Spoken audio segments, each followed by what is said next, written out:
Para Tujin yang terkasih, yang selalu dalam berkah lindungan kebajikan Wang Tien, terimalah salam peneguh iman kita, hanya kebajikan Tuhan berkenan.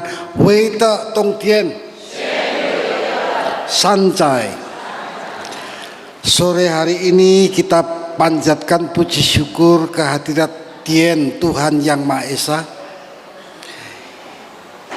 yang telah berkenan melimpahkan berkah dan rahmat-Nya kepada kita semua, sehingga kita dapat berkumpul atas undangan Makin Pekalongan yang menyelenggarakan kebaktian bersama.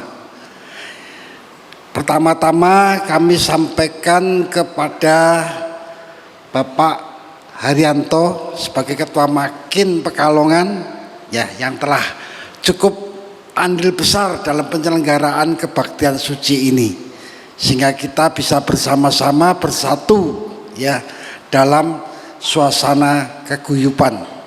Dan yang kedua, kami sampaikan terima kasih kepada Bapak Sesetanu Wibowo sebagai Ketua Matakin Pusat beserta rombongan yang telah jauh-jauh, ya, berkenan untuk hadir di Pekalongan ini.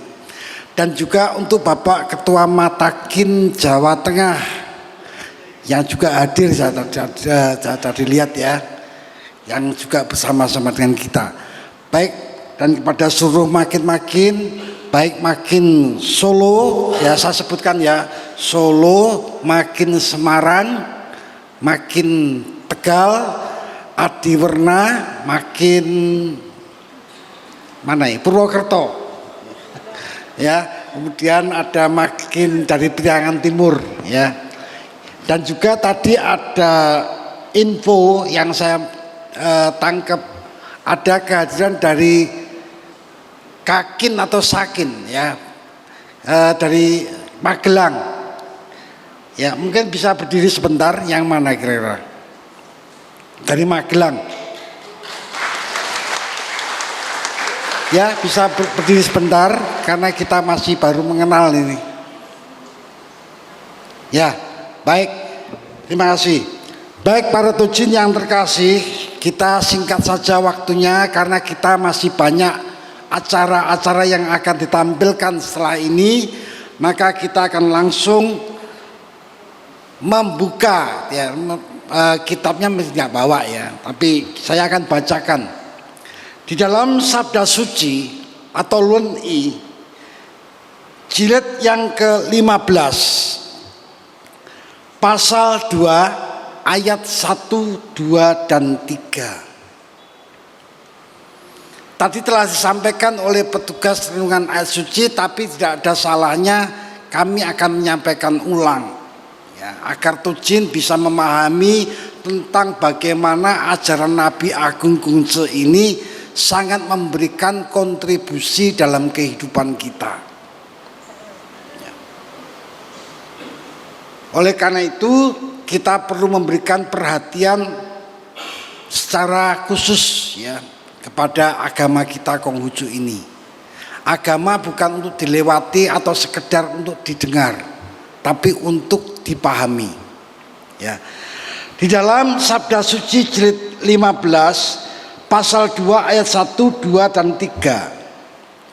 Di negeri Tien, rombongan Nabi kehabisan bekal makanan, sehingga beberapa murid menderita sakit dan tidak dapat bangun. Nah, ayat yang kedua, Culo dengan kurang senang berkata, layakkah seorang Cince menderita semacam ini? Ayat yang ketiga, Nabi bersabda, seorang Cince tahan dalam penderitaan, seorang yang rendah budi berbuat yang tidak karuan bila menderita.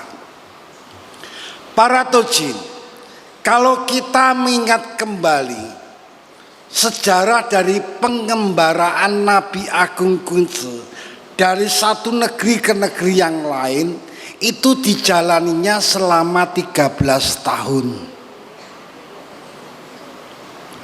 Selama 13 tahun beliau ini berkeliling dari satu negeri ke negeri yang lain. Itu cerita dari singkat daripada Nabi. Beliau mengembara, mencari murid-murid yang baru untuk diajarkan tentang ajaran-ajaran etika dan moral. Begitu banyak tantangan Nabi Agung Kungcu yang dijumpai saat dalam perjalanan selama 13 tahun. Bukan hal yang mudah. Beliau menjumpai banyak sekali permasalahan-permasalahan dan tantangannya. Kalau kita boleh mengingat kembali, Nabi Agung Kungcu waktu mengembara beserta dengan murid-muridnya, beliau ini bukan pergi dengan tangan kosong, tapi membawa kitab-kitab yang disusunnya, yang ditulisnya dalam bilah-bilah bambu yang dikait-kaitkan. Zaman dulu orang Cina itu kalau membuat satu kitab itu dari bilah-bilah bambu, diukir huruf-hurufnya satu-satu, dirangkai sampai satu kereta bawa ke sana kemari dan sebagainya. Nabi Agung Kungcu tidak lelah untuk mencari murid-murid yang baru untuk dikenalkan. Ini loh ajaran etika moral yang harus kalian pahami. Kalau sekarang, zaman sekarang kita enak, ya, pergi kebaktian bawa kitab. Dulu tidak ada seperti ini. Itu yang bisa saya ceritakan gambaran singkatnya daripada perjalanan Nabi Agung Kungcu,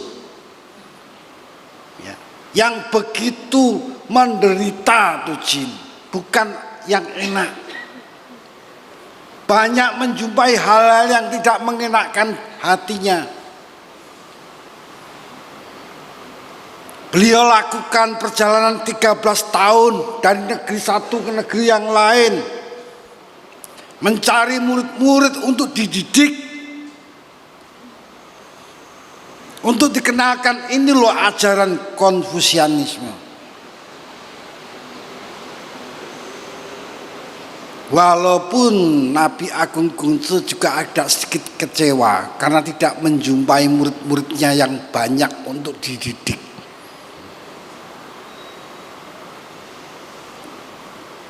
Itu yang kita sedihkan. Begitu juga dengan rekan-rekan rohaniwan yang saya hormati. Kita mau mencari umat Konghucu aja susah. Tantangannya banyak, betul nggak?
Ada orang yang sekedar Konghucu itu apa sih, agama apa, gak kenal saya.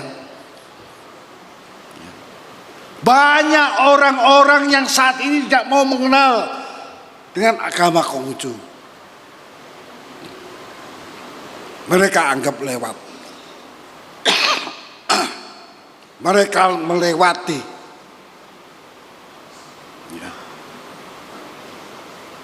Jadi hanya sekedar kamu cerita silakan tentang Konghucu. Aku enggak tertarik. Susah. Zaman sekarang tuh cari umat untuk masuk ibadah agama Konghucu susahnya setengah mati tuh Jin. Adapun anak-anak sekolah minggu yang kita latih, yang kita ajar, sudah beranjak SMP, mulai itu goyah, pindah keluar kota, pindah sekolah, pindah agama. Banyak terjadi tuh Jin. Kadang kita tuh sebagai rohaniwan tuh berlinang air mata. Dengan cara apa lagi saya harus mencari murid ini seperti apa? Coba mungkin tuh Jin bisa membayangkan. Kita jangan berbangga hati dulu kalau ada sekolah minggu jumlahnya 50-40. Ya. Syukur-syukur kalau bertahan. Biasanya sesudah ganti pendidikan ini sudah pindah semua. Saya sampai heran tuh Jin. Di mana jiwa untuk mengimani agama Konghucu seakan-akan hanya di bibir. Banyak orang-orang seperti ini tuh Jin. Maaf tuh Jin ya, yang pernikahan. Wah, mereka sibuk kalau minta surat nikah. Bener nggak? Tolong toh dibikinkan surat lian nikah. Wah, dibikinkan sama pengurus, diatur bagaimana caranya supaya dia Konghucu. Sudah dapat suratnya, goodbye. Sedih tuh Jin. Inilah yang menyedihkan hati Nabi dan kita semua. Tetapi pada sore hari ini, dalam singkat cerita ya, Nabi Agung Konghucu tak lelahnya 13 tahun tuh Jin. Dari satu negeri ke negeri yang lain, mencari murid-murid. Ayo murid-murid kita kumpul, kita belajar.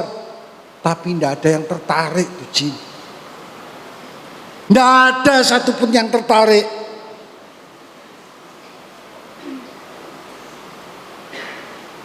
Mungkin kalau kita boleh menganggap ya, umat Konghucu yang ada sekarang tuh sudah tua-tua, betul nggak? Nah, yang muda-muda kemana nggak tahu. Sedih tuh Jin. Siapa pelanjutnya kemudian? Ya. Ini yang menyedihkan hati kita semua. Jangan kita merasa bangga. Wah, bangga jadi umat Konghucu. Enggak. PR buat kita. Ya. Umat Konghucu tuh paling pemudanya, kalau saya dimakin Pekalongan ya, maaf ya Josen ya. Paling 2-3 ya. 2-3 apa ya, pemudanya ada? 5 ada? Ada 5, masih untung tuh. Ya. Tempat lain tuh, waduh susah.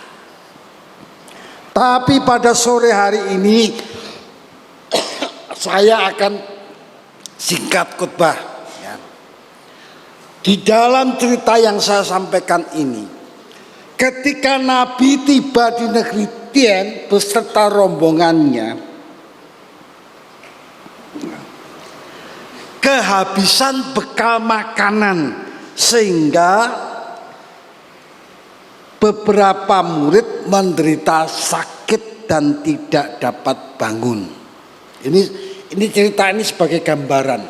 Ya, nanti jelasnya lebih kita tahu. Ketika tiba di negeri Tien, rombongan Nabi kehabisan bekal makanan. Sehingga murid-murid menderita sakit. Pasti ada penyebabnya. Siapa penyebabnya? Dimana kita tahu bahwa perjalanan Nabi Agung Konghucu dari satu tempat ini sering diganggu oleh yang namanya one way. Jadi kalau Nabi Agung Gungse mengajar kepada muridnya, Wantu ini suka mengganggu. Dia sengaja tebang pohon. Bayangkan Nabi Agung Gungse berbicara, mengajar murid-muridnya, sedangkan Wantu ini nebang pohon. Tidak terlalu jauh dari tempatnya Nabi. Jeleng, jeleng, jeleng, dipukuli pohon itu. Tetapi yang lebih menyedihkan adalah kehabisan bekal makan. Memang disengaja oleh Wantu ini, dihalang-halangi, tidak bisa bergerak. Dan kita ingat ada salah satu murid Nabi yang cukup galak, cukup kasar, tapi orangnya baik, yaitu Culo. Culo dengan marah. Culo ini marah tuh Jin, ya. Dengan kurang senang berkata, layakkah seorang kuncu menderita semacam ini? Culo berkata keras, layakkah seorang Cuince menderita semacam ini? Dia mau menghunuskan pedangnya, mau melabrak Wantue, Suma Wantue. Dia mau melabrak. Kamu kok kurang ajar ya, mau menghalangi perjalanan Nabi Agung Gungse. Tapi Nabi Agung Gungse menyatakan, sarungkan pedangmu. Jangan kamu bertindak gegabah, sarungkan pedangmu. Ya. Nabi bersabda, seorang Cuince tahan dalam penderitaan, seorang yang rendah budi berbuat yang tidak karuan bila menderita. Nabi Agung Gungse dengan jiwa bijaksananya, beliau mengatakan, sarungkan pedangmu, tidak perlu kamu lawan.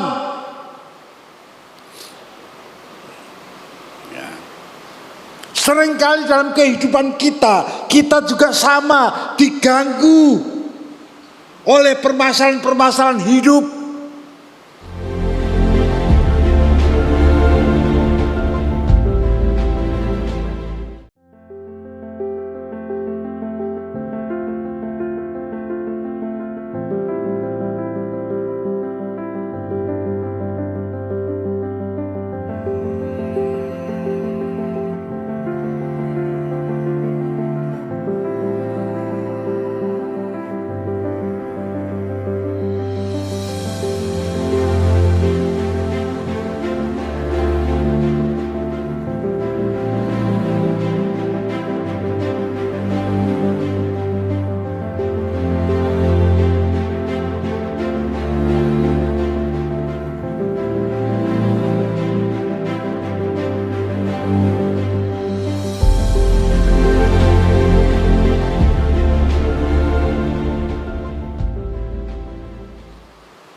Mungkin usaha pekerjaan kita dihalangi orang.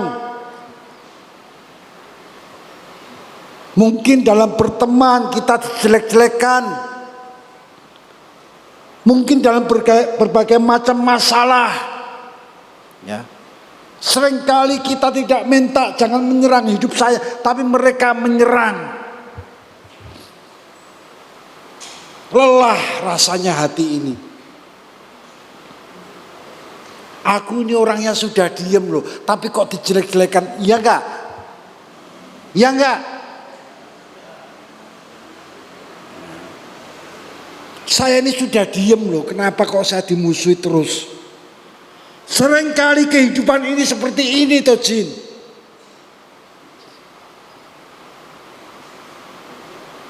Terkadang saya pikir, waduh cerita ini sangat menarik ini. Ini adalah kilas balik dari kejadian yang kita alami setiap hari tuh Jin.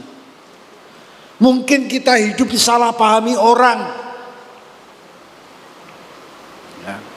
Mungkin hidup kita dimusuhi orang. Padahal kita tidak melakukan apa-apa tapi dimusuhi. Mungkin kita digosipkan, difitnah orang. Mungkin kita dibicarakan yang tidak baik tentang kita. Silahkan. Nabi Agung Gunsun mengatakan seorang jin tahan dalam penderitaan. Tahan tidak dalam penderitaan? Tahan tidak? Tahan tidak? Tahan tidak? Kita harus tahan tuh jin.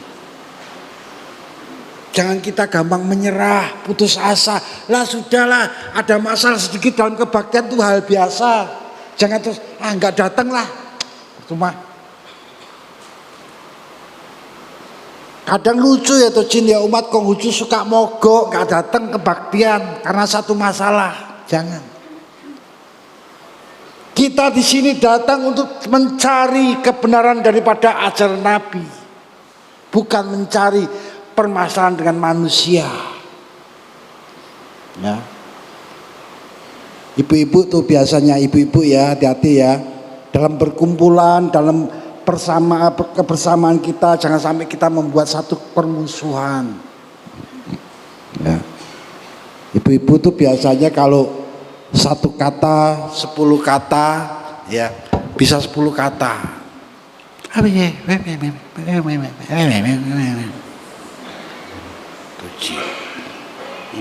Biasa hidup tenang, nggak usah nyinyir. Kalau bahasanya orang sekarang, ya.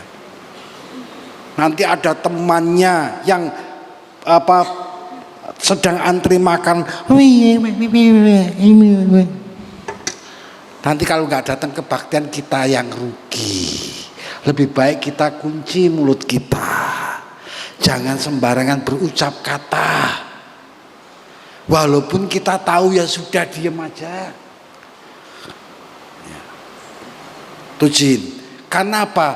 Permasalahan-permasalahan kebaktian tuh yang saya rasakan dari dulu sampai sekarang ya permasalahannya begitu-begitu aja.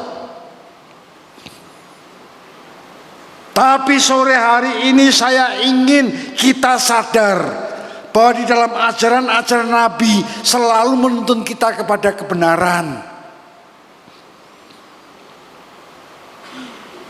Mungkin kita hidup disalahpahami orang. Mungkin kita hidup menjadikan serba salah, dimusuhi orang. Wong aku gak melakukan tapi dimusuhi, ada seperti itu. Aku gak melakukan tapi dituduh, ada. Itulah gambaran-gambaran daripada murid-murid Nabi yang sekarang. Dan itu tantangan hidup bagi kita.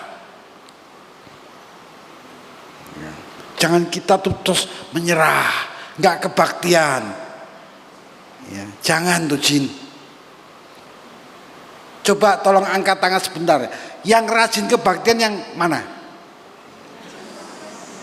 1, 2, 3, 4. Loh cuma 4, 5, 6. Loh cuma 6, 7. Lah kok semua? Yang lain kan nggak rajin ini.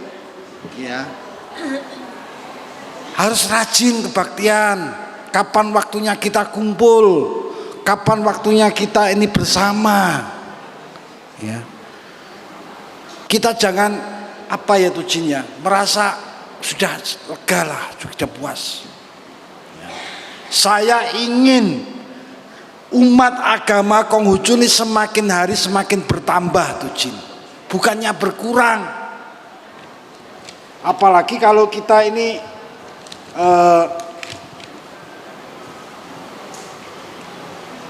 merasakan bahwa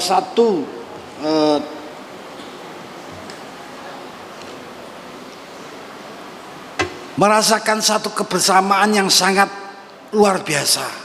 Contohnya sore hari ini, Dojin dan saya bisa bersama-sama Kita berkumpul.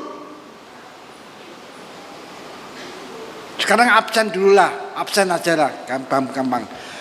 Angkat tangan yang umat Konghucu. Lah kok sedikit?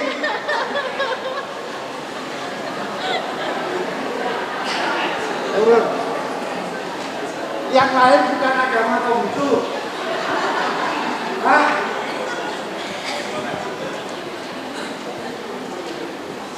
Orang Konghucu kalau angkat tangan yang Konghucu.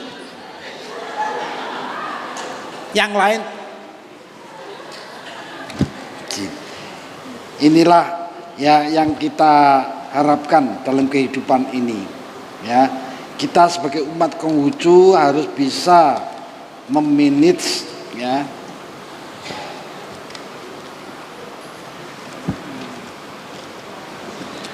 Memanage dalam kebersamaan kita. Jangan sampai kita kehilangan momen kebersamaan. Bersama itu penting. Saya paling senang kalau umat Konghucu itu bersama, guyup, bisa rukun. Ibu-ibu bisa rukun enggak? Kalau bapak-bapak nggak perlu saya tanya, pasti rukunnya bapak-bapak. Ibu-ibu yang sering bermasalah tuh, ya. Kalau sini umat Konghucu yang mana? Angkat tangan. Loh, angkat tangan. Loh, nggak angkat tangan. Loh. Nah, itu jin ya. Inilah pentingnya kita hidup dalam beragama. Sebagai umat beragama Konghucu kita merasa bangga. Walaupun di tengah kesedihan kita. Ya. Ada sedikit yang mengganjal kita, siapa penerus berikutnya. Walaupun kita kadang berbesar hati itu jin, kadang kita menghibur diri ya. Tapi saya sedih itu jin, kalau sudah tiba sekolah minggu ya. Saya dulu mengumpulkan sekolah minggu itu sampai sekitar 40 anak, saya merasa bangga. Tapi begitu mereka sudah pindah kota, pindah sekolah, mereka pun juga otomatis pindah agama, apalagi sudah menikah. Ya. Inilah yang terjadi dalam kehidupan kita. Nah, tuh jin. Tapi dalam menghadapi semua ini, Nabi Agung Konghucu berpesan kepada kita. Sarungkan pedangmu, jangan kamu lawan wantui, percuma. Mungkin hidup kita mengalami satu masalah, satu penderitaan yang tidak kita inginkan, tapi terjadi dalam kehidupan kita. Mungkin kita kesel, saya harus melawan, gimana caranya? Tapi Nabi Agung Konghucu mengatakan, sarungkan pedangmu, jangan kamu melakukan hal yang bodoh. Jangan kamu melakukan hal yang bodoh dalam menghadapi situasi apapun. Gunakan akal pikiranmu, kecerdasanmu. Jika Nabi Agung Konghucu mengatakan dalam Sabda Suci Jilid 7 pasal 23, Nabi bersabda, Tuhan yang Maha Esa telah menyalakan kebajikan dalam diriku. Apakah yang dapat dilakukan wantui atasku? Apa kata Nabi? Tuhan sudah menyalakan kebajikan di dalam diriku. Kalau ada masalah datang menghampiri hidupmu, mungkin masalah ekonomi, pekerjaan, atau mungkin tantangan hidup lainnya, katakan Tuhan sudah menyalakan kebajikan di dalam diriku.